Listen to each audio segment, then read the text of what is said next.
வைகாசி விசாகத்தில் இதை மட்டும் வாங்கினால் முருகனே வீடு தேடி வருவார்.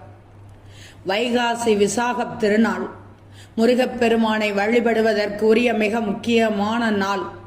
இந்த நாளில் முருகப்பெருமானை வேண்டி விரதம் இருந்து வழிபட்டால் கடன் சுமைகள் குறையும், உங்கள் வேண்டுதல்கள் நிறைவேறும். முருகப்பெருமானின் அனைத்து ஆலயங்களிலும் விழா எடுத்து வைகாசி விசாகம் விழா கொண்டாடப்படுவது வழக்கம். ஏராளமானவர்கள் இந்த நாளில் பால் குடம் எடுத்தும் காவடி சுமந்தும் வேண்டுதல் நிறைவேற்றுவார்கள்.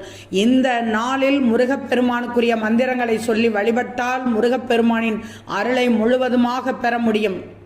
இந்த அற்புதமான நாளில் முருகப்பெருமானுக்கு பிடித்த விஷயங்களை வீட்டில் செய்வதால் முருகப்பெருமானின் அருள் முழுவதுமாக கிடைக்கும். அதோடு அவருக்கு மிகவும் விருப்பமான பொருட்களை வாங்கி வீட்டில் வைப்பதால் முருகப்பெருமானே வீடு தேடி வருவார் என்று சொல்லப்படுகிறது.